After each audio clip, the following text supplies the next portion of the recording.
For months, my detractors have been saying that when it comes to the costumed community, Fury of Solace is the exception that proves the rule.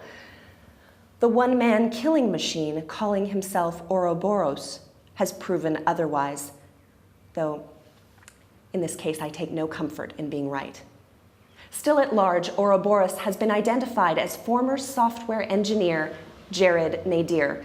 A self-described conspiracy investigator, Nadir maintains an insipidly paranoid blog called The Flashlight, dedicated to shining a light on the truth.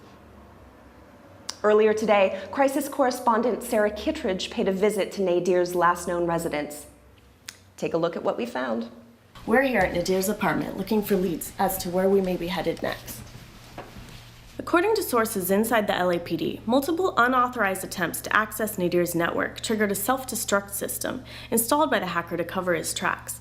Efforts to reconstitute the data are underway, but technicians fear the computer system may be beyond forensic recovery. Nadir's video blog indicates that he spent countless hours poring over this map of the greater Los Angeles area.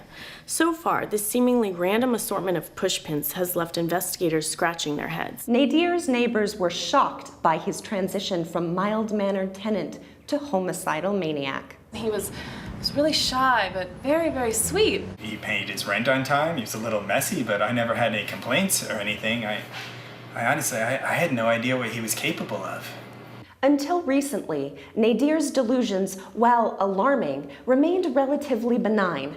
But according to recent entries on The Flashlight, Nadir has, of late, developed an unhealthy obsession with Fury of Solace and the subject of Solace's ire, pharmaceutical giant Mason International. Crisis own Sarah Kittredge actually spoke to Uroboros at a recent anti-Mason International protest that was spearheaded by this burgeoning supervillain. What are you protesting exactly?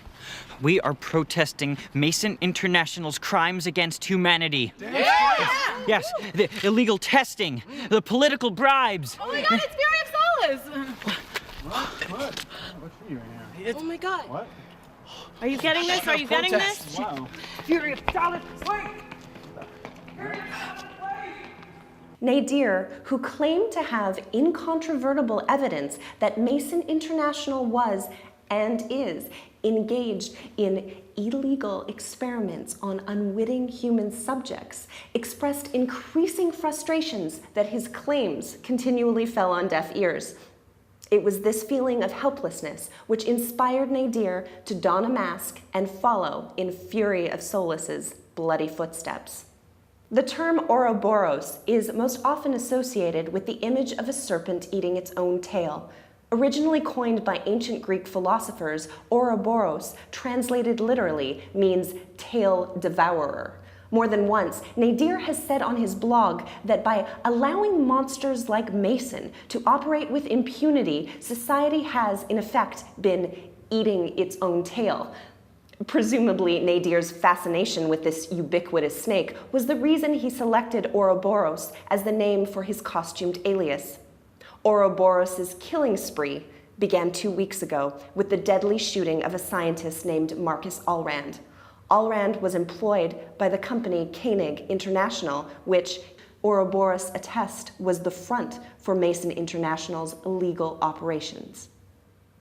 Now on the run, Uroboros continues to update his blog from comfortably anonymous Wi-Fi hotspots across the city. Once a champion of non-violent resistance, Uroboros has finally shown his true colors.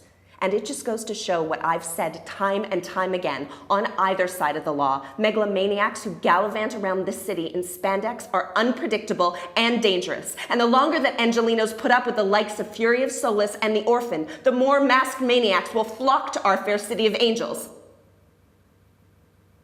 Tonight, our thoughts are with the victims that Uroboros has left in his wake. We hope that the LAPD brings this madness to a swift and decisive conclusion. I'm Starla Carter.